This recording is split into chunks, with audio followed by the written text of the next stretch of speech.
I've got the looks and the charm of an old movie star. Cary Grant, if you will, so I find it bizarre that this girl should refuse to step into my car. She must be shy, she'll come around, it's just a matter of time. Aurora, Aurora. Hey there, Screen Beans, and welcome to Screen Snark, the podcast that celebrates all of the shows that are in our eyes, on our minds, and in our hearts. I am Rachel Corgi Shank. And I am Matt, a.k.a. Stormageddon. And we are the night. We are the night. We are vengeance. We are vengeance. We are some other catchphrases because there have been lots of them. Spartacus. No, wrong franchise. We're not? Shit. This episode is going to be a little different. First of all, our guests are the incredible Hans Martin Jr., the real movie critic, and Steven Sinagai Angulo. Welcome, gentlemen, back to the show. I am darkness. I am the night. Riddle me this. And if you to the could tell already, dinosaurs. The Ice Age. We are getting very referential in this episode. This is one of the first episodes of a 2-week-long celebration of the Dark Knight himself, Batman, called Dark Knight Fortnight, that we are doing here at Certain POV. This was the brainchild of Hans and Steven, and so many of our podcasts on the network are participating, and it's so much fun to be able to be a part of celebrating this incredible hero. Yes. And with that, Rachel and I had the great idea of taking our format. Well, no. You had the great idea. You can share credit. I just am here. I'm not Bruce Wayne. I'm not lying. I'm not leading a double life. All right. I barely think about Batman, and then you asked me to think about Batman, and I'm so glad that I got to think about Batman this week. For sure. So, yes, the idea behind this episode, since also Hans and Steven had been here before talking about the most recent thing they've watched and the stuff they work on, that we decided this time we would all talk about our favorite piece of Batman media. Now, for some of us, that changes pretty regularly. For me, it's changed over the years. If you had asked me even like a decade ago, it might have been The Dark Knight from Christopher Nolan, but it's shifted over the years. And so what we're going to do is go around as per usual, starting with me to Rachel, then to Hans, and then to Steven, each bringing our favorite piece of Batman media that we brought. We're going to try and keep it judgment free. I mean, we like to have fun. We like to pick on each other. But the idea is to really celebrate Batman. Like, this character's been around for a long time. This character has had so many different iterations. And I think that all of them have had their highs and lows. I think that, everyone has a different favorite Batman. Hans and Steven have been running in the Discord, Batman battles between, famous Batmen. And, there's love for all of them, which I really like. There is. Surprisingly, Val Kilmer has a fan base. I love Batman Forever. I'm actually quite a big fan of that film. So the idea was, let's celebrate what we love about Batman and bring those things. And so, as always, I will go first. And the thing that I brought... So at first... Also, before you get into this, I just want to remind everyone out there listening, just to reiterate what Matt is saying, there may be a Batman that you don't like, but you're going to have to suck it up because that shit's canon. Yeah, that's true. Exactly. That's true. Sorry. It's canon. Just deal with it, people. Yeah. It's just how it is. He wears leather or rubber or plastic, armor. metal, who knows? Rubber it could nipples. be anything. Yeah, we got it all. So we got it all. Batman. But for my choice, I was originally going to go with just Batman the Animated Series and rewatch the seasons because I'd wanted to, but I hadn't really had time to carve out for the entire run. But I decided instead to do what I think is one of the best parts of the animated series, which is the feature film Batman Mask of the Phantasm. I told you, Steven, he was going to pick that. I told you. I knew it. It's one of the best Batman movies out there, so obviously Matt was going to get it. I knew he was going to pick that. Why did I know that? It's one of those things where I definitely... So my appreciation of Batman and a lot of comic books in general came from the 90s and 2000s cartoons. So X-Men, Spider-Man, Batman, Justice League, Superman.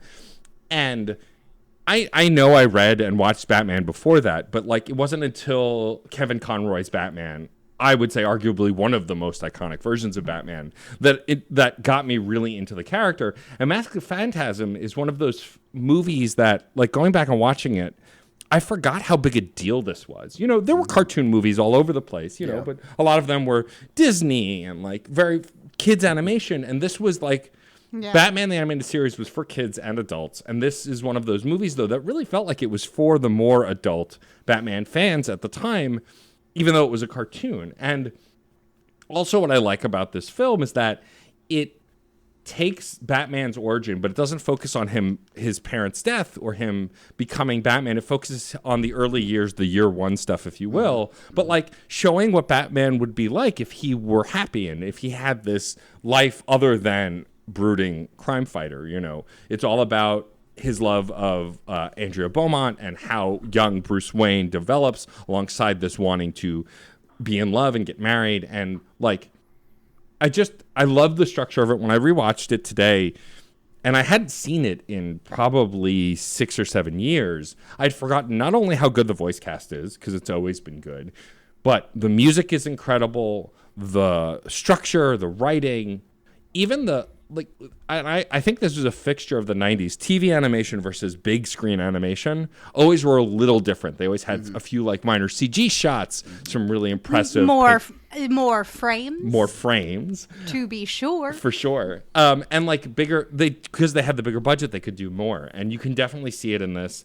And what I really took away from this movie is I forgot how much Kevin Conroy Bruce Wayne is different from Batman, and not only that, but his young Bruce, how he was able to alter his voice and be a very good voice actor, and like make you feel the inexperience, make you feel the younger stuff. Also, like, I forgot that while this is mostly about like mobsters and kind of just the crime in Gotham, Joker does make an appearance, and I had forgotten how he was woven into the story. But like, and I've said this before on other shows, on your show, on this show, Mark Hamill is my favorite Joker. He will always be my favorite Joker. When I read comic books, I hear his voice. Exactly. I'm a huge fan of the Arkham series. And so, like, to get him here at his goofiest and his most maniacal, it's such a great film. And also a great standalone film, right? Like, you don't need to have watched all the animated series to watch this film. Like, a lot of the DC animation, especially that came later over the years, they were standalone pieces that if you watched all of Batman the Animated Series, it would enhance your viewing of this, I would argue, but you didn't have to have seen all of it to understand this. If you had a basic understanding of Batman, who doesn't at this point, since he's been done and redone so many times, you can enjoy this movie as it is. And we got to spend a lot of more time with Bruce Wayne and Alfred that I feel like we did in a typical episode, which also is something that I really enjoyed. And so when we were talking about this, it was the first thing that popped into my head. I do love the Christopher Nolan movies. I do, love the Adam West stuff. I've come back around on it, especially as I've gotten older, because when you read the older comics, they are very similar to how campy the Adam West stuff was. And I said this on the episode of Autographs that's going to be coming out next week, where I interviewed the director of the fan film The Oath, Johnny Kay. I think that Adam West is one of the best Bruce Waynes we've ever had. I just think he was debonair, he was charming, he was good at playing like the rich, like upstart kind of character. Like, he really played into that in a way that I think we've had other great representations, but he was one of the best. So yeah, I love this film. I think that it is still completely timeless and absolutely holds up. I imagine everyone here has seen this. Really, Rachel, you've never seen Mask of the Phantasm? No, it's been on my list to watch. I had the VHS growing up. Well, I watched the animated series, sure, yeah. but I never got around to seeing the movie. I think it's just It's great. One of those raised girl things. Yeah. And then I've known it's a very good piece, and I just haven't. Again, I don't think about Batman a lot. Sure. Because we have to so much, and I'm just like, I'll take a break. Got another Batman coming down the pike. I'm fine. I guarantee That's you, Rachel, legit. you will love it. I guarantee Yeah. it. Oh yeah, no, You would enjoy it. it's animated. I already love it. I haven't seen it. Well, good. I mean, I watched it on HBO Max, so good news is you can watch it at your leisure. But yeah, I really can't stress enough how, if you haven't seen this film and you are a Batman fan, like this is one of the tentpole Batman pieces. I would put it up there with The Dark Knight, the '89 Batman, even Batman the movie, the Adam West one. Like all of it, it's among those pillars of like the canonically really core to the character Batman things. Love it. Steven, you said you owned it on VHS. You must have been like 5 when this came out. Yeah, this is saying something with Steven saying he has VHS. Hey, That's saying something. I'm not as young as you think I am, so Fair enough. But yeah, it was a major part of my childhood, and it does hold a place in my heart, especially with Batman. He also stole some of my VHSs. Come on, Steven. Oh, please. I didn't even know you back then.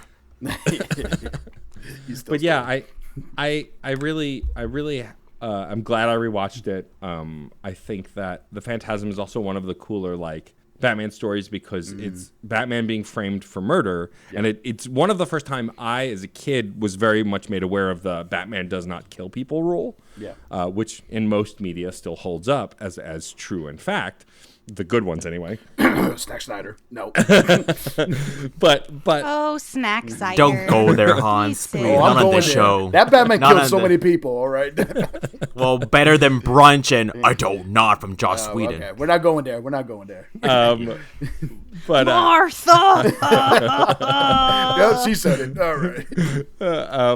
But I do like that, we really you get all the aspects of what makes Batman in this film, which is why is something I had to revisit and remained one of my favorite pieces.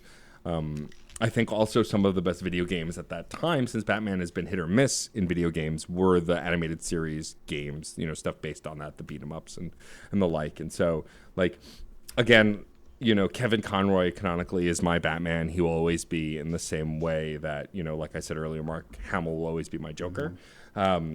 And this movie being feature length really let Kevin Conroy stretch his muscles as far as this character goes. When you do 20-minute, cartoon episodes, they do explore a lot. And like the Grey Ghost episode and the Clayface episode, like there are so many episodes where the acting is just on display. But I feel like nothing comes close to this movie because it's that you can do so much with it. And like, also, something I didn't realize until I watched it this time is the voice actress who plays Andrea Beaumont, Dana Delaney, goes on to famously play Lois Lane in almost everything in Superman the animated series, a bunch in Justice League, and a bunch of the movies. And so, like, to hear her voice but playing a different character was cool because I'm a fan of her in live action acting as well. And it just never occurred to me that was the same person until today when I was watching it and I looked her up and I was like, this voice sounds familiar. Why do I know Dana besides like a bunch of crime TV shows? And it turned out I was right. She's the voice of Lois Lane. And so that was pretty cool. So yeah, so Batman Mask of the Phantasm is what I brought today as my favorite piece of Batman media. And I stand by it. Beautiful. Well, Matt, I feel that even though we are doing something a little different, it will be fun to hold to our usual rule of summing up our item in just 3 words. So if you had to describe Batman Mask of the Phantasm without using Batman Mask of the or Phantasm, that's a lot of words. I know. I taking them all off the almost table. ruined your entire chance of utilizing the English language. How often do we say phantasm in our day-to-day lives? Multiple times a day for me. Thank you. Matt, if you had to take this Herculean task upon yourself, how would you do it? Classic crime fighting hyphen action. Like there's an action in crime Yeah, hyphen in crime fighting. Yeah. Crime fighting is One word is for this. one idea. Exactly. Word, like All right. a crime fighter is Yeah. one noun. Yes. So you can go, they are crime fighting. Okay. Yeah. All right. Classic Yeah. crime fighting action. Yeah. Love it. I think that if you have not seen Love this it. movie, like my fabulous co-host Rachel, you should definitely, and you have access to HBO Max, you should definitely give it a watch because it's about an hour and 15 minutes. It moves at a good brisk pace. It doesn't waste any time, and it's just a phenomenal film. So definitely go check that out. I love a Batman that doesn't waste time. Yeah. Yes. sure. That's for sure. I love a Batman that is brisk, to the point, does what it's gonna do. It is colorful, is animated, is full of vibrance and life, and this is my segue into my Schumacher apology. Here we go. I knew it. Yeah, come on. It's these. I'm bringing the two of them, Forever and Batman and Robin. Okay. Ooh. Because I think that, like, the Schumacher take is only half done by Batman Forever. Fair enough. Because Batman Forever is the seeds being planted of this insane camp romp that is Batman and Robin, and I love both of them in equal measure. They are both very beautiful to look at, decadent pieces, and I honestly I just can't separate them. So I guess Sure. I'm just gonna say Chris O'Donnell's supremacy here, as Wow. as like the piece that connects them. You know, I mean, I could also say Matt Goat supremacy, but like Right. he played Alfred in 4 movies. Sure. You know, but I love these. I'm so sad every time I think about how the internet taught me to hate these movies, because like they come in, they go wild, they go away, and it's just it's refreshing. And Yeah. I think it's also here in the year of our Lord 2022, I miss that. You know, I think Right. shows like Peacemaker and Doom Patrol are coming back to that sort of zany, wacky, colorful aesthetic Yeah. in a way that I'm very keyed into. But like, you can't just give me campy Batman where Uma Thurman is just like eating every set piece and tell me that it's not my favorite, because Right. I will adamantly tell you that you are wrong. I adore them. They're just so pretty and silly. Yeah. And even when they're like pretty and silly, they're still very grounded, you know. In Batman Forever, Bruce is haunted by his past, trying to marry these two sides of his psyche. Like, is he Batman? Is he Bruce Wayne? You know, I literally just watched both of them today. So like, they're very fresh in my mind, because I was like, I really want to watch these. And to watch sort of that synergy, Val Kilmer's, you know, Bruce Wayne, who is in every scene like donating shit or like commissioning stuff, and it's just like, yes, this is a Bruce Wayne I like to see, where he's just like, I'm throwing my money around for Gotham by day, kicking neon colored assholes in the face at night. You love to see. I love this day glow, glitter ridden, purple lit Gotham. It's my favorite Gotham. It's some of my favorite moments of cinema. I'm not kidding you. I was in my living room 20 minutes ago while Batman and Robin was playing, and I was like standing in front of my TV just going, like I told Mrs. Freeze before I pulled the plug, this is a one-woman show. And I like moved and everything. These Batmans, for me, these two especially, are formative for my experience of Batman. Like, the first two Burtons, I distinctly recall and think that they are wonderful. These two were the ones that were like on loop in my childhood life. I loved them. And then I didn't love them because irony, and God just damn us all, you know? And now that we're sort of inundated in this like superhero media property world, these feel so weirdly fresh, even Right. though they're just so 90s. Yeah. You know, like that day glow face paint where like Ivy and Bane show up, and they're just Coolio like, was hello, in my it. Coolio was My pretty, yeah, yeah. Coolio. Yeah. That's not 90s. But- I don't know what is. Yeah, right. You know, and I just want more superhero media to just randomly have rusted barrels full of glitter for motorcyclists to crash into. For no reason. There's just so much glitter in Batman and Robin. I love it so much. I love it. They're so horny. Oh my gosh, the second one especially. Nightmare. Yeah. Oh my gosh. Batman Forever is also really horny. Like That's Nicole true. Kidman in that sheet at midnight where she's like, I'm gonna hook up with Batman. And I'm just like, I miss superheroes being like wholesomely horny. Right. I love camp.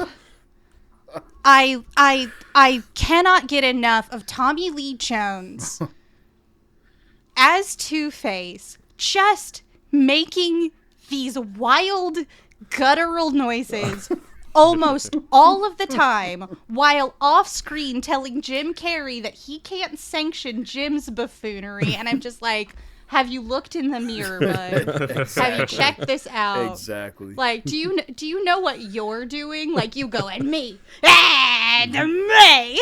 Like, what is your deal? I love these movies. They feel so good. They're just so vibrant and fun. And if you were taught to hate them by the cruelty that is the internet, go check them out again. Like, they're so silly. Yeah. It's so good, it's funny.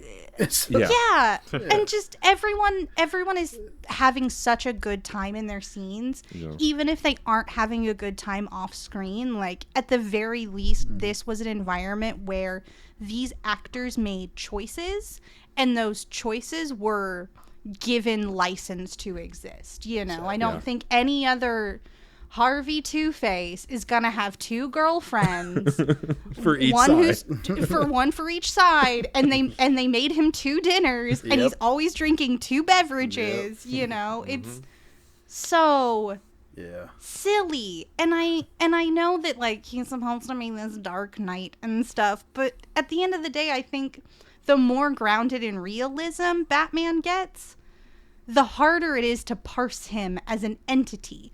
Because when you're watching something like Schumacher, yes, you're seeing like this decadent millionaire throwing 7 million, 8 million at like putting a diamond on fucking poison ivy. But nobody is like really living in like real squalor. Like, Gotham's not a great place, but everybody has enough money to afford neon lights and glow face paint. So like, I think everyone's doing okay. You know, and everybody gets a box, one of Ed Nigma's boxes, you know, and I think just like when you keep it further afield, it makes it a more interesting property to play with, you know. And Joel Schumacher, just, he loves his actors. He knows they're pretty. And I just love looking at actors as being pretty. Even Jim Carrey looks good, you know? Like, him in the suit when he's at his own little gala, I'm just like, you look great, bud. And the prosthetics on Tommy Lee Jones, the glitter body paint on Arnold Schwarzenegger, they're just so of their time, but, like, still so timeless. You know, I love them. I'm gonna go watch them again. The fact that they're still being talked about today, it just shows how how good it can be. You know, iconic. Like, I would say that these performances are some of the most iconic of live action. You know. Yeah, for sure. But I do have a soft spot for Jim Carrey's Riddler as well. You know, and really, he's kind of the only one until the Batman movie comes out. Where we've had one on a big screen, Exactly. Yeah. So every time, you know, if I read a comic with the Riddler, I read it in Jim Carrey voice, you know. Yeah, sure. and things, but you know, at the time, Jim Carrey was the man. You know, why not put him in a Batman movie? And I thought he did great for what he got. You know. Yeah. And things. Yeah. I mean, who else could come in a question mark onesie? Jim Carrey is the only one that could pull that off. covered in rhinestones. And I love everyone with their like face pasties. Great stuff. Yes. You know, like his little like Riddler mask that's like got the little dot, these like little question mark, and then like Ivy's like eye sleeves. Things. I just love the costuming. I love the makeup. I love that these just do it. They're just like, this is we're at the gala. We're in the street. Robin's racing on his motorcycle. You know, they're just like, they feel like Adam West distilled in a really fun way. Agree. Yeah, you know. Yeah. I just adore them, and I'm glad that I adore them again. I think that the biggest problem with the Schumacher Batman movies is that they followed the Tim Burton ones. I think if they were able to be their own thing, separate canon, like it wasn't supposed to be the same Bruce. I think, and like more time honestly, apart. I mean, it's hard to remember. That, like, yeah. They're like almost Elseworlds to me, especially when you go from like Keaton to Kilmer to Clooney. Yeah. You know, they're completely different performances of Batman, you know. Yeah. And so they're far enough afield. Yeah. And the fact that they don't really refer events from the previous one, like Nicole Kidman's Dr. Chase Meridian is like the guy by the end. Like, Batman's like, thanks for giving me a different dream. And then he's with like some girl named Julie Madison the next movie. So I'm like, this has to be a different guy. Yeah. Like, this has to be a Bruce who didn't get his shit together with Dr. Chase Meridian. And like, you know, I think there's enough playing with the archetype that I don't feel that this canon is sacred. Yeah. Sure. Yeah, I think a lot of people at the time did, and I think now that we've had time to live past. Also, like, I've come around on that. I used to be a lot harsher on these kinds of movies, but now I will argue with anybody about how Venom and Venom 2 are some of the best comic book movies ever because they're just ridiculous. But like, thank you, Matt. I needed to hear that. Well, I'll keep my mouth shut, but ooh. Oh my gosh. I mean, it's okay. I know that Venom is not for everybody. Right. Well, I think that's what it comes down to is that I think, and especially with Batman in these two movies, is that they prove that there is a kind of Batman for everyone, right? Like, there are so many different versions in this version. And like, I think that my hate for Batman and Robin came from just how they used Bane at the time and some other things that really, in the scope of that movie, don't matter. Like, yes, it sucks that Bane is this meathead, but also he's not really that important to the story. And also, excuse me, the moment he says, honey, company, fucking iconic. I mean, I have to say, you know, being a Latin person, you know, Bane was like one of the first Latin people in the Batman lore. And that's why when we see this lughead meathead, I'm like, really? Come on. You know, and even now I'm like, okay, Bane could be so much better. Yeah. Man. Like, we can really dig into the shitty things that, like, this property in general has done in terms of, like, diversity, equity, and inclusion. Like, I just say Billy D. Williams. Right, yeah. Yes. Sure. Yeah. Excuse me, you traitors. Yeah. That's true. Marlon Wayne's supposed to be Robin. I would like to see that. Yeah. Hell yeah. But, you know, but that said, you know, I'm able to rewatch Batman and Robin now and go, well, they didn't get Bane right. But like Arnold Schwarzenegger's version of Mr. Freeze, like, you have to laugh at it. Like, that was the whole point. The people who took it seriously, like, this isn't good. It's like, what do you want? He is making ice puns and like shooting giant laser cannons. Like, what do you want from Mr. Freeze? It's just, you know. You're starting from the base model of, here's a guy, his name is Dr. Victor Freeze, and he gets frozen, and he's very cold, and he has a freeze gun. See? Because he's Dr. Freeze. You get it? Yeah. You get it. My dumbness called it Victor Fries, but whatever. I thought the same thing. You know. But now it makes sense. Yes. Yeah, unless you're the Gotham show and they call it Dr. Victor Freisch. Like an accent. Freisch. Yeah. Because, you know, why not? We've got Edward Nigma. Yeah. Yep. But I agree, Rachel. I think that a lot of the internet has come around on it. And like, you know, I think, again, I think the reason I'm excited for the Batman is because it looks like, and from what I've heard of the write-up so far, it's going to focus on the detective work, which a lot of the movies have not done. And so I'm excited for that. If we get a super serious movie, but it does focus on make it a mystery and a detective story, that's different. Also, you know, Jeffrey Wright as Commissioner Gordon is like inspired casting, speaking to diversity. And so like, I think what I love about these two movies is that they're just the antithesis of the movies that came before it, and also the antithesis of, you're right, of modern superhero movies. Hans not liking Venom aside, the reason I think I do like it is because it's so goofy, right? Because a lot of the Marvel movies, they're goofy, but in a different way. And I'm starting to get tired of the MCU funny moments because they're getting a little predictable. I think they found ways to make them better. Like No Way Home does it really well, and some of the other films more recently. But like what the Schumacher Batmans did is just Schumacher said, "I see Gotham this way, and I'm just gonna do it."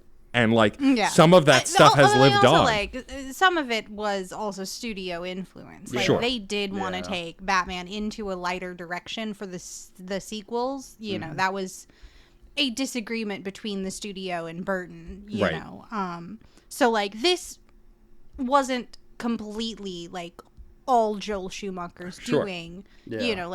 I've read that Schumacher himself kind of wanted to dig into more of that year one stuff, even and deal with some of that darkness. And you can see him wanting to do that, especially in Forever with Dr. Chase, dealing with the death of his parents, this idea of is my psyche split, or am I just this human who is both these things in equal measure? There's not really a borderline between these two entities. They're just how I navigate the world. I am Bruce Wayne. I am Batman. Right. Yeah. Warner Brothers always find a way to mess things up. And honestly, there's a true villain right there. If Matrix Resurrections tells us anything, Warner Brothers. Freaking WB. They're the real bad guys. Well, Rachel, since you brought these two movies that we are mushing together, Batman Forever and Robin, if you had to describe those two movies in just 3 words and could not use Batman Forever or Robin, I'll let you use "and" if you so choose. I don't. What 3 words would you use to describe these two ridiculously colorful movies? Horny queer camp. There you go. Straight to the point. That's it. That's These exactly movies what are very gay. They are very I know that we're doing straight relationships and those are the focus. They're very gay. If you just go to the scene with Harvey Two-Face and Riddler in Harvey's lair, Riddler is just making this very sexy mouth at Two-Face while Two-Face has got a gun. It's kind of open and he's kind of and it's you might die. Are you into this? I'm so good. They're so amazing. Horny. I love them. So they're good. so horny.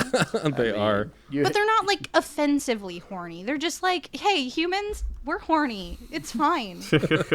Don't be scared. Don't be scared. Well, we have hockey villains in Speedos, so I don't know. And skulls. We got lip condoms. Lip it's condoms. Great. Yes. Which I think they still exist, so I don't know. Oh my gosh. Amazing. Dental dam. Immune to your poison. There we go. That's what it was called. Well, moving on. And then the flower eats her. It's perfect. This movie is perfect. The reverse shot of Robin coming out of the water and back in. Genius. Holy metal rock Batman. All right. Holy rusted metal Batman. It's holy. Holy. Holy. Full of holes. Get it. Holes. Well, Hans, what Batman property, movie, TV show thing have you brought today as your favorite Batman? I don't know how could I follow that, but I'm gonna try. Well, that was the question for Christopher Nolan, huh? Well, but you know what? Well, anyways, I'm not gonna go there. But as much as I want to, this was really hard to pick something. And it's crazy because I predicted what you two were gonna say, and I was so spot on. Wow. What? Me? Predictable? I love glitter and decadence. Ask Steven. Never. I told him what they're gonna pick, and I was pretty spot on. So because I was thinking Batman: Mask of the Phantasm, that's one of my favorites. Yeah. I could have gone to with Batman Forever, because that's the one I really want to rewatch again. But I didn't. I could have gone with the Nolan series, which is one of our personal favorites. But I was like, that's too cliche for the real movie critic. So I decided to go into the things that are great too, but it doesn't get that much famous. And those are all those animated movies that the WB like to bring out like hotcakes and stuff. So there's a lot of good ones, which is also hard to pick, and there's a lot of bad ones too. But oh boy. But this one, you know what? This one that I'm gonna bring up really explains my childhood right here. All right, with this film, and it was so weird that they actually made this, but when it happened, and I watched it, and I was completely satisfied with everything, and that is Batman versus the Teenage Mutant Ninja Turtles. Oh, there we that's a good one. I mean, you're a big TMNT fan, which everyone on the network knows. And and that was based on a series of comics, right? Yes, they'd done a crossover comic too before that animated feature. Technically, TMNT is kind of part of DC and kind of not, Right. And it's also kind of part of Marvel because of Daredevil and everything. Yeah, because of the Daredevil situation. Yeah, TMNT is kind of like the Sony Spider-Man. They just cross into WB and then go back. Just go wherever they want. That's what they kind of. That's what they kind of do. But man, okay. First off, the only thing I hated about this movie was the animation, because I thought the turtles looked so dumb. But then again, the Nickelodeon series, that animation is terrible, but it's so great. If y'all hadn't got a chance to watch it, it's really good. Yeah, it's definitely like that 3D animation in its infancy where we're just kind of like, is this ugly? Yeah. Oops. But once you give it a shot, you realize, hey, okay, this is not bad. And the same goes for this one. But man, when you talk about a mashup that everything went right, when I first saw this, I loved it. You do get the Batman that we normally get, the guy that likes to work alone, always trying to do everything, that Bruce Wayne that really tries to have a life but can't. So, you get that. Always serious, the guy that's always serious. But then you bring in the Ninja Turtles, and they're goofing around, having fun, playing jokes. Man, Michelangelo is so hilarious in that movie. All the lines and stuff. And when you combine it together, like when they all went to, where the bat signal is with Commissioner Gordon, and you know how the typical Batman thing when Commissioner Gordon turns around and comes back and everybody's gone, which that happened, but it was like, well, so much, everybody's gone, and then Michelangelo's right behind him. No, I'm still here, and scared the heck out of him. It's so dumb, but it's so funny. All right, and yes, you do get the Shredder as one of the villains, which is he was awesome. One of the best Shredders I ever seen in a movie, and that's saying something. You know? Sure. And one of the and you do get all the Batman villains in this, believe it or not. I know I'm going to spoiler territory, but it's been out for a while. Sure. You know. And the way they make it work, they bring in the ooze and they also bring the Joker's, laughing gas, and they decide to combine it together, and you're like, oh no, this is not going to go well. And they turn all these main villains into animals. It was freaking awesome. That's so cool. Joker was a cobra? Come on. You can't make this stuff up.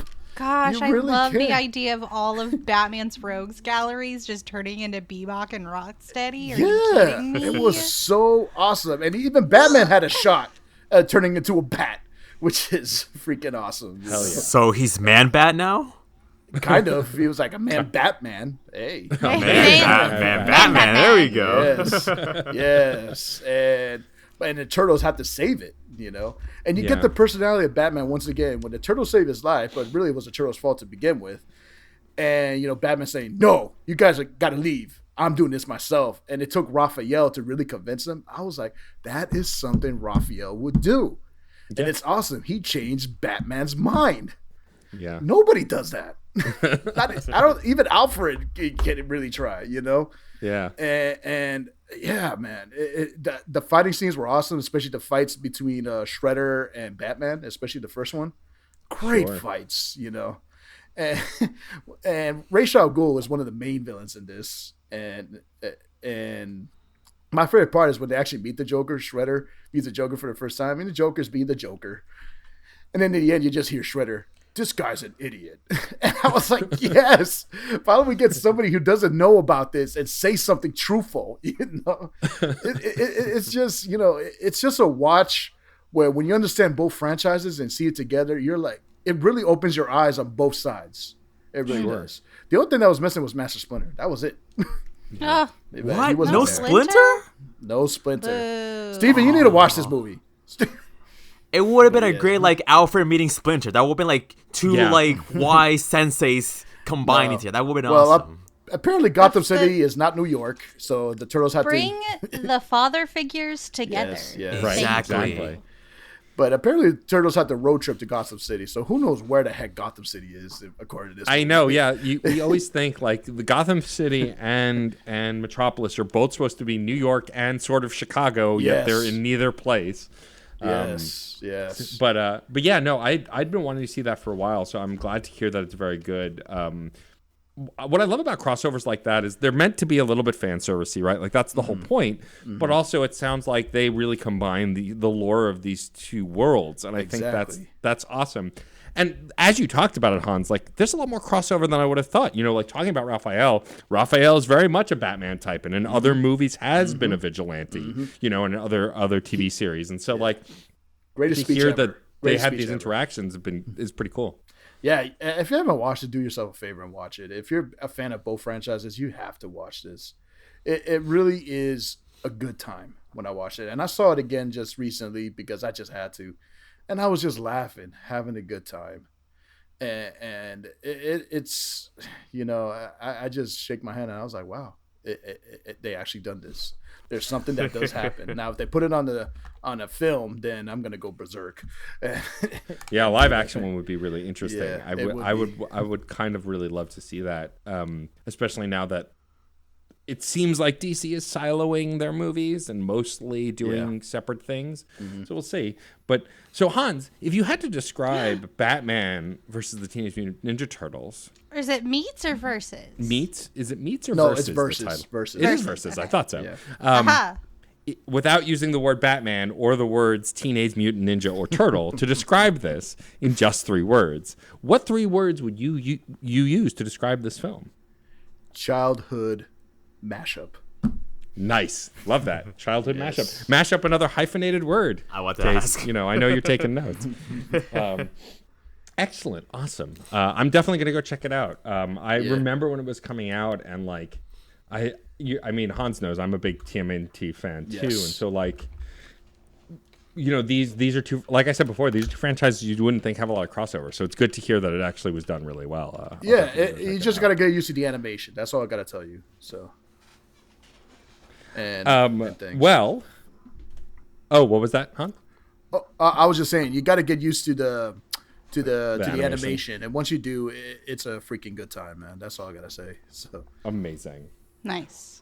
Well, we are last but not least the incredible Stephen Angulo. Stephen, what have you brought as your seminal or favorite piece of Batman media? I'm kind of scared. All right. I'm excited. I don't think we could get hornier than Schumacher. So Well, just wait till you hear what I have to say. There's a website. No, I'm joking. My gosh, I've decided Hans. to bring Archive of Our Own as Okay. my favorite Batman property. So- Thank you. This might surprise you guys, but let me start out first by saying this. One of my favorite pieces of Batman media has got to be the animated movies, kind of like with Hans. However, specifically the DCAU, the animated universe. Let me just say, Jason O'Mara's got to be my second favorite Batman voice. It's like so like He's very good, yeah. such a calm demeanor, but he's like super serious. Like, okay, I'm scared of this guy, but he sounds awesome. So I decided to take a look at the adaptation of not just my all-time favorite Batman story, but the very first graphic novel I've ever owned. And you know what that was? Batman Hush. Oh, okay. I know nothing about Batman Hush. You're in for a treat. It's a good story. It is. Yes. It is one of the best Batman stories ever written by Jeff Loeb and Jim Lee. Like, basically, Batman's met his match. Hush is like pretty much the anti-Bruce Wayne. Like, this guy is just like always one step ahead, owning the Dark Knight, and the fact that it has such a personal connection to him just makes him a much cooler adversary. So when they announced the movie, I'm like, I'm excited. Let's do it. But let's just say we're gonna take a little turn right now from what you guys had to say, because I did not like this movie at all. No. My Okay. goodness Tell me gracious. why. Please, Steven, tell me why. As always, the source material is much better. See the thing. Since the DCAU is its own little thing, they had to like fit in the timeline somewhere. So of course Damian Wayne is there, even though he's not in the original story. But like here's the thing. They focus a little too much on Batman and Catwoman's relationship rather than, the whole mystery of who Hush is. True. Like, and speaking of horniness, there's a whole montage of Batman and Catwoman fighting crime and just doing it pretty much. Yeah. Like, no, and there's a lot of other horniness too involving. Oh yeah. Oh, you saw the movie too, Hans. Yes, I did. Oh yeah. This movie is extra horny for sure. Yes. Hornier than the story itself. Like, I appreciate some elements that they use from the book, because like one of my favorite moments in the comics, it's gotta be Joker squatting over Tommy Elliott's dead body, who was Bruce Wayne's childhood friend. Like, that's gotta be one of the most darkest and most terrifying shots in like comic book history. And then Batman just beats the crap out of it, and like he's near close to death because this is his best friend from childhood. You don't take that away from him. And the fact that Jim Grant to start from gunpoint, it just makes such a like dark and intense moment. That's a great scene. Yes. Right, yeah. But in the movie, it didn't really feel as intense as when you read in the comics. Like, okay, the thing with the whole thing with Hush, he's like it's the anti-Batman. This guy's one step ahead, kind of like his like equal match. But in the movie, they completely changed the character to like, oh my gosh. Okay, I'm gonna dive into spoilers because this is the big twist.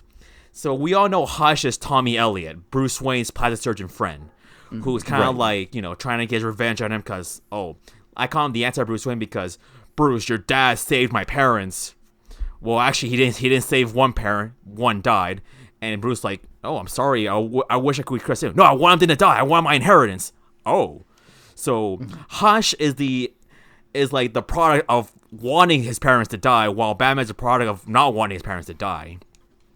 Interesting. But Weird. Yes, but here in the movie, Tommy Elliott is barely there. He's introduced like, oh hey, it's an old childhood best friend of Bruce Wayne, and then they just kill him off. But in the story, of course, the body's fake. It was all a ruse by Clayface to like throw Batman off. In the movie, it's real. They kill off Tommy Elliott, and oh my gosh. And in the worst twist in comic book history, guess who ends up becoming Hush? The Joker. The Riddler. The Riddler. They turned the Riddler into King Hush. Shark. That would be a better choice. Yeah, right? So like, okay, so basically in the comics, the Riddler did have, it's kind of like a mastermind behind the whole scheme because he did figure who Batman was after being put in the Lazarus pit. That kind of enhanced his brain, like, wait a minute, Bruce Wayne is Batman. But here it's kind of like, oh yeah, I went in the pit, now I know, oh hey Bruce, you're Batman, but also I'm Hush. But like, I don't know, it just felt like such a terrible twist and like change of events, because like this there was no connection with, it wasn't a connection with Bruce Wayne, it was a connection with Batman. Tommy Elliott is the connection to Bruce Wayne, which makes it even more personal. But just having the Riddler, basically it was just a bald Riddler with like a stitched up riddle on his forehead, pretty much. Okay, yeah. A good look for him. Very like, super dark, but like, don't make him Did you know that Schumacher wanted to shave Jim Carrey's head into a question mark shape? But Jim couldn't do it because he was going through divorce proceedings at the time. Dang it, divorce. You could have worn a hat, Jim, but oh well. I mean, so yeah, the movie was very subpar and everything. However, there are some moments that you can appreciate. Like, Poison Ivy does play a big role by pretty much mind controlling the villains and then Superman, which is a very big essential part of the story. It was a crazy part. It was super crazy indeed. Yeah. And the fact that Catwoman had to use Lois Lane in danger to like, wake up Superman, like, hey, snap out of it. Your wife's in danger. And the story, you can tell how much respect Superman has for Batman by this one line that's got to be one of the best Superman lines to ever say to Batman. And that is, now more than ever, I know I gave the ring to the right person. The kryptonite ring. So Superman knows to trust Batman if he were to go rogue. But in the movie, it felt more like a resentment. Like, okay, So Bruce Wayne and Clark Kent are kind of close together, work buddies.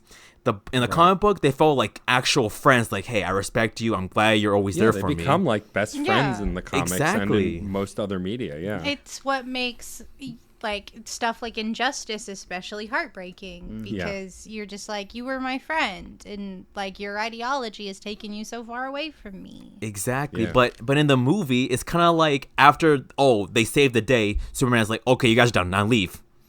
That's it. He's like, okay, you guys can go now. Like, you don't tell Batman to just get out. He leaves when he wants to.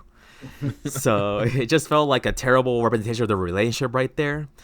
And one other change that did, and this is a big spoiler, Riddler does end up getting killed by Catwoman. He falls into like this it was like kind of like a pit of fire, pretty much, because they were like in a warehouse. It was lava. Gotham has so many pits. What are we doing? Gotham, you need to reconfigure your infrastructure. So many bud. factories that really can't pass Oh my code. god. So- It's got a broken city. flammable That's why. factories. Why do you think Liam Neeson wanted to destroy it in Batman Begins? right. Exactly. Makes sense. That makes a lot of Exactly. sense. Batman But, Begins like- does speak volumes now. Yes, but like in the comic at Great the end, Hush does like fall in the ocean, but like we don't know where the body is. He disappears. But here we Right. know the guy's dead because Catwoman cut the rope that Batman tried to grapple him off, and that kind of they kind of like strains their relationship.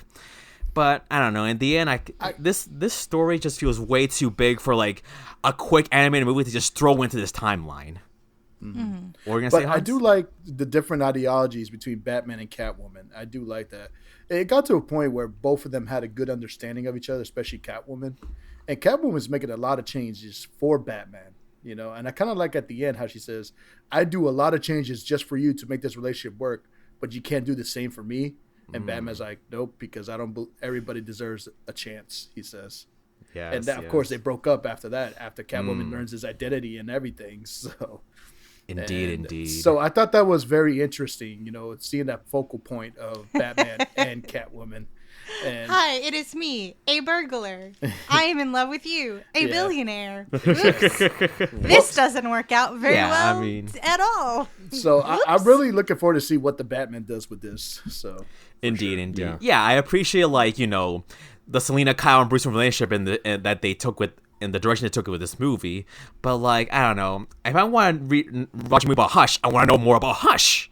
Like toy Fair with enough. Bruce Wayne's Yeah. mind, because like in the comic book he does end up curing Two-Face by fixing the scarredness. So like that right there is kind of like I did something you can never do. I ended up curing one of your villains. So it just shows like this is an adversary who can one up the Dark Knight. So yeah, I understand like the change they had to make it fit the timeline, but at the same time, let me just say they desecrated the sacred text, and I am not happy. That's all I can I'm say. sorry that you I'm so went to bring sorry. your favorite thing and it ended up not being. That's a bummer. Like, I think what's hard with adaptations is you're naturally want to compare it to things that came before, and I think Exactly. where a lot of Batman does fail is if you're sitting there like it's the reason that Batman Forever and Batman and Robin can work is if you're not comparing it to other things. If you're just taking it for what it Indeed. is. But Yeah. when it's your favorite thing, like something like Hush, which is a phenomenal story, both Hush and I think Return of Hush or Hush Returns Yeah, something is like the that. sequel comic. Yep. Like both of them are very good, interesting, deep explorations of Batman. And if you don't lean into that for the animated movie, it's going to fall short, especially if you're trying to fit a timeline. I heard that the Injustice movie had a lot of similar issues. It just doesn't Ooh, do not get me doesn't started do on that a good one. job. Yeah. So, but thank you for at least attempting to bring your favorite thing. It's good to know that you do love the comic, and folks should go check out Batman Hush if they have not read it. Rachel, if I ever see you in person again, I'll lend you my copy. Cool. Because it's one of my favorite Batman comics. I love. Quickly, there's a cameo to Hush in the Batman games in the 4 Batman games that came out more recently, the Arkham series, and they do some really cool stuff with that too. It's just I think that when you're so close to a comic like that, Steven, it's just you probably weren't going to be satisfied no matter what. But it's a shame that you didn't enjoy it at all. you know? Yeah. That's always kind of a thing that happens with something like Yeah, that. I feel like if I hadn't read the story first, then I might appreciate the movie a little more better for Sure. sure. Yeah. Well, if you had to sum up your experience of Batman Hush without Batman or Hush, what 3 words would you use to describe this film? Apologize to Lee, as in Jim Lee. Okay, apologize to Lee. Yes. Yeah. All right. All right. All right. Well, this was a lot of fun going. What I love is that we all brought different things, though Hans saw the future and knew what we were going to bring. But I love. No, it's Hans and Steven got our numbers. Yeah, that's true. They collectively. just know us really well. As the 2 of us. That's how much we love you all. Indeed. That's how Well, thank you. But I do love how diverse Batman canon is, and that there is a Batman for everybody. Like, people don't talk about it a lot, but Batman Brave and the Bold is one of the best kids cartoons that they've made for Batman, and it gives homage to the Adam West stuff that came before it, and like I just love that there's all of that kind of stuff, and that like even like the Telltale series of Batman games. It's not about combat. It's not about being stealthy or challenges. It's about just seeing a story and like interacting in a more visual novel kind of way. And so like I like that there are these different ways to interact with our favorite Cape Crusader. Before we wrap up the show, I would love, Hans and Steven, for you to talk a little bit about Dark Knight Fortnight and just what you guys have planned on your show, the kinds of things people can expect, and like what made you want to do 2 weeks of awesome Batman content. Well, I'm the one that started the whole thing. Yeah. Steven just tags along. It's his baby. I just burp it every once in a while. So yeah, Steven Hans- Steven, we are the same. It is the same. and things, it's just, I felt like, with certain POV, I was like, we need something themed once in a while. I think it's fun to do, like to collaborate that way. Exactly. And I was thinking, I knew that almost everybody loves Batman unless your name is Case Aiken. But Ooh, shots fired. Yes, I went there, Case. Ooh, I didn't even, but yeah, Case. No, you know what Case calls Batman? DC's white supremacist. That's what Case goes. I'm What? like, wow, Case. that's a stretch. You're probably not wrong. Yes. Case, But still.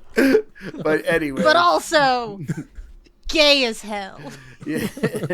But yes, but everybody loves Batman, and it's funny, as I reminisce about past times, Matt, you remember when Robert Pattinson got casted as Batman, you know how much I hated it, and you tried to defend it.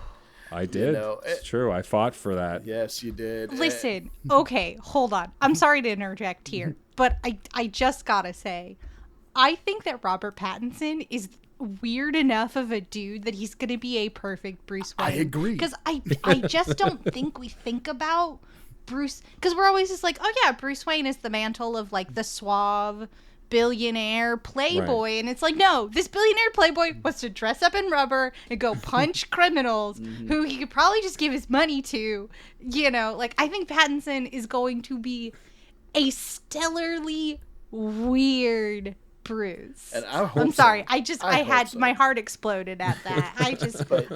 I dearly love Robert Pattinson. Again, he's one of those entities that like the internet taught us to hate, but like he's doing the work, and he's a weird guy, but like he knows the assignment. Yeah. And Consistently. Robert Pattinson grew on me since then. With his latest movies, because of course when that time came, obviously Twilight what came to my mind and things. Right. But yeah, Robert Pattinson definitely grew on me, and this is why you need to trust sometimes with people. You can't always base them in certain things. Also, never stop dismantling this societal complex we have to shit on things that young girls like, because Twilight. Not as bad as you think it is. Like, yes, it gets weird. There's like a half vampire baby and like this imprinting situation. Like, that's not ideal. But we were shitting on Twilight before we got to weird vampire baby werewolf soulmate stuff. Yeah, that's true. And it's always important to take stock and notice when we as a society are shitting on things that young girls like. Yeah. One Direction is another great example. Sure. So. Hey, I like One Direction. This is why I've never seen High School Musical. Yeah. Yep. There you go. There's never a wrong time to start dismantling that. Exactly. So, as a lot of us, we grow. Sometimes it grows on us. Of course, when Ben Affleck got casted, the hate they got, but I always defended it. Right. Before, Zach Whedon ruined everything. You see what I did there? Just Whedon. The other guy did nothing wrong. Nope. Nope. Restore the Snyderverse. No, stop it. Stay in your corner. All right. Stay in your corner. All right. But yeah, and I was like, let's do something that we could all love, because I one thing about certain POV is that we have different types of shows. Yeah. And I thought, you know what? This could work if we make a theme and have all these different types of shows, talk about the theme in their own way of their shows are about. For example, Fun and Games, the video games of that. Yeah. Shows like Screen Snark, where we could have this conversation that we just had. We could also go to Comics Quest or Fables and Reflections, where we could talk about a certain comic of Batman. Yeah. And I think Books as Burns is doing something of that nature as well. And things. I mean, it's so hard for me to keep up. Which, Saturday Morning Confidential is doing something, and things. And for us, we're just, it just started because we're going to review the Batman when it comes out. Sure. And things. So, and that's why I want to do it during that time, because it just makes sense. People have Batman on their mind, and they just want to hear all the content of Batman as much as they can, and that's why I think this is something that would work, and things, and so yeah, I brought it up to Case. Case thought it was a great idea, and bring it up to everybody else. Everybody was down, and it makes me happy that we could just have a celebration of one of my personal favorite comic book heroes. And what I like is, we try on the show to not just poo-poo stuff. We make fun of stuff and joke around when things don't meet our expectations. But what I love about your vision for this 2 weeks of Batman, Hans, is it's not to tear it down. It's to celebrate this character and find the good in everything. And even Steven, who wasn't happy with the film that he watched today, still found the good in it. Talked about what he did like, talked about why he didn't like it, but wasn't just this is shit and it's all shit. We have a conversation about it, and I love that you saw this vision, Hans, of fitting Batman into existing formats because it's so versatile and diverse. Exactly. So thank you for including Screen Snark in that. We love archetypes here. Are you kidding? Always play with a good archetype. Now, the backlash is, man, we got invited to so many shows now, so we're trying to keep You're just too busy. I keep telling people, hey, you could get other people. It doesn't have to be us. And things. Listen, hey, network, if you want me to just come proselytize Schumacher, I'm in. But I'm ready. Yes, with this Dark Knight Fortnight, there's going to be some surprises. Cool. At least from our end, which we're going to keep it hush-hush for now. Okay, cool. Things. Well, definitely tune in to Real Movie Critic versus the Cynic Guy, which is y'all's show. Before we wrap up and ask you both our final question, which doesn't have to be Batman themed, but can be if Rachel thinks of something and a way to alter it. But before we get to that, do you see me sort of curl into myself, going, "Oh wait, I didn't get this far." I'm still thinking about Uma Thurman's eye makeup. But before we close out the show, please, first Hans and then Steven, tell folks where they can find you online, where they can find the stuff you're working on, promote the stuff that you do. Yeah, absolutely. So you can catch me, the Real Movie Critic, on my blog at realmoviecritic.com, where I give you quick reviews of all the films, all the latest films that we do. And also, you could also, for all the boomers out there, catch me on at Facebook at Real Movie Critic. I just love saying that now. And you can also follow me on Twitter and Instagram at RealCritic34, because I'm not that old. All right. And things. But yeah, just hop on. I'm always wanting to talk to new people, for sure. So. Indeed. All right. Well, if you're young and hip like me, you can subscribe to. You can subscribe to. I'm not. Oh, you all look great. All right, come on. Thank You all look great. And you don't. No, I'm joking. Sexiest network in the biz. Yeah, you know it. Hey. But yeah, subscribe to my YouTube at DirectorManProd, where I post my weekly Cynic Guy reviews. Also, follow my Instagram my Instagram at CineGuySteven for fun reviews. That is at CineGuySteven. I'll see you there. And yes, you can always catch our show, The Real Movie Critic versus the Cine Guy, at CernPOV.com, where we just have fun. If you listen to our show, we just have Plenty of fun. Yes. It's a great fun. time. Yes. I have been blessed with opportunities to join you, and it's such a fun conversation to be had. Exactly. Yeah. You know. And a lot of bad impressions, which And a a lot lot of bad impressions. Yes. that I have very proudly contributed to. Candyman misses bad- you, Rachel. Oh, God, shut up, Steve. Shut up. Get back. Get back. Okay. Anyway. Get back. Get out of here. Call me. Yeah. But yes, you can catch our show and just have a good time. So. Yeah, please Beautiful. do. Yeah, if you want to start with looking for an episode to start with, I was very recently on Sparring Screens talking about Hawkeye, one of my favorite Avengers, which was a fun episode to do. But now, Rachel, we should probably thank some folks before we get out of here. I would love to give a really big bat time. Thank you, not welcome, a bat time thank you to John Presnell for the use of the song Aurora off the album Fair Game featuring Spawn Remple. I would also love to give a Bat Channel thank you to the incredible Katie Bug, who did our show art and made us look like cute cartoons. Yes, and I would love to give a Bat Universe thank you to Certain Point of View Podcast Network for having us around and letting us continue to be part of the sexiest network in all of podcasting. Yes. Hell yeah. Yeah, cool. Yes, definitely go Great to dismount on my end. You're great. You're doing great, sweetie. You're Failing doing it. But yeah, no, go to certainpov.com. Definitely check out all the shows like Real Movie Critic vs. the Cine Guy, our show, and many others. Yeah, you can Hans already named a few, and so I'm not going to do it today because that's just cheating. I did name a lot of shows, huh? Yeah. You did.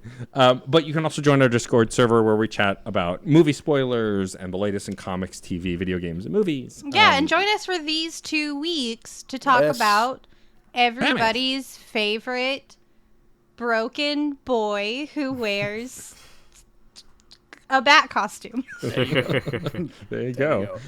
And also, if you have a chance, please rate and review us on your podcast platform of choice. You can now rate and review on Spotify.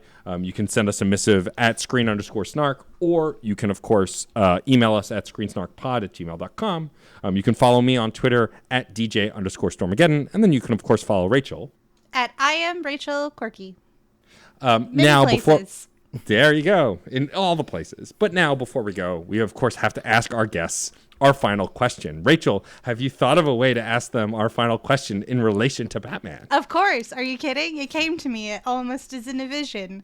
I fell into a vat of questions and I came out the supervillain of asking weird questions. So Hans, Steven, I would love to know, if you could instantly and magically have any of Batman's gadgets, which one would you choose? That's a good question. I know my answer. So, Steven, you go first. I think I know my answer already. Just for laughs, shark repellent. Oh, come on. Hell yeah. There you go. I can see the future too, Hans. No. Shark repellent, no. Not a very useful one, but I wouldn't love go it. near sharks, okay? So why would I want that? If my shark repellent is called land. Thank you. Yeah, I'll probably use it watching Jaws, the shark repellent. That's how bad it is. What about you, Hans? I mean, it's easy. You got to get the Batmobile. I mean, come on. Yeah, It it's a has good gadget. everything you need, all right? The only thing I will put is I'll make it a lowrider, so I just come in up and down, just like that. That's There you how I go. would do Hell it.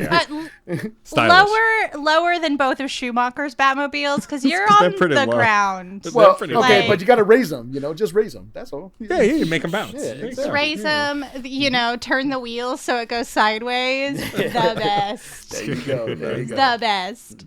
I want a Awesome. batarang. I'm sorry. I just want to say batarang. It's my favorite thing. We'll go Yeah, batarang. no, practice. batarangs are awesome. We'll practice those later. We can make That them. word makes me giggle. It's just a really You know, funny I word. kind of have a batarang right now. Shut up. I want a bat credit card because I really won't you know. about it. The interest is it's not going to be good. Trust me. Yeah, right? Exactly. No, but Canonically, it's a gadget.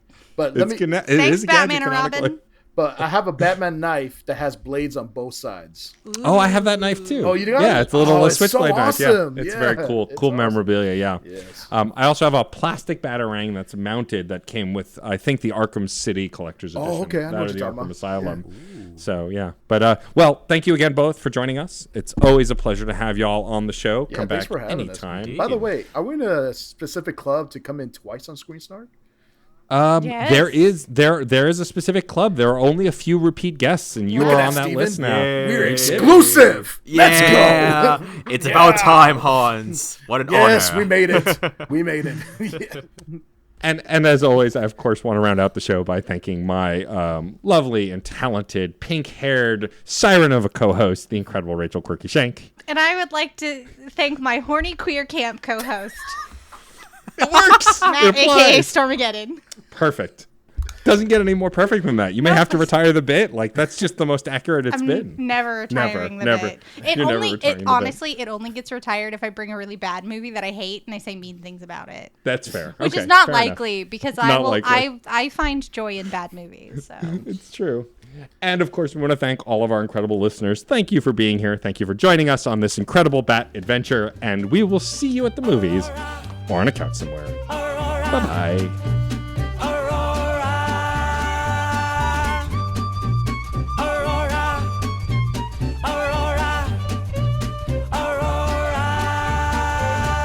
Metal to magnet, she will be mine. Aurora. bat bye. Man, that movie was excellent. It really was. Totally blew my expectations away. I know, right? Now I really want to tell everyone about it. But I'm not sure how. Yeah. If only there was a podcast dedicated to reviewing films and discussing the latest news and trailers on upcoming films. That would be nice. Yes, for sure. And we can call it the Cineguy Show. What? No. It will be called Real Movie Critic Unleashed. No. How about Cineguy featuring Real Movie Critic? How about the Real Movie Critic and his sidekick, the Cine Guy? CG and RMC. RMC and CG! The Real Movie Critic versus the Cineguy. Only at CertainPOV.com or wherever you get your podcasts. You're going down, critic. Bring it on, guy. CPOV. CertainPOV.com.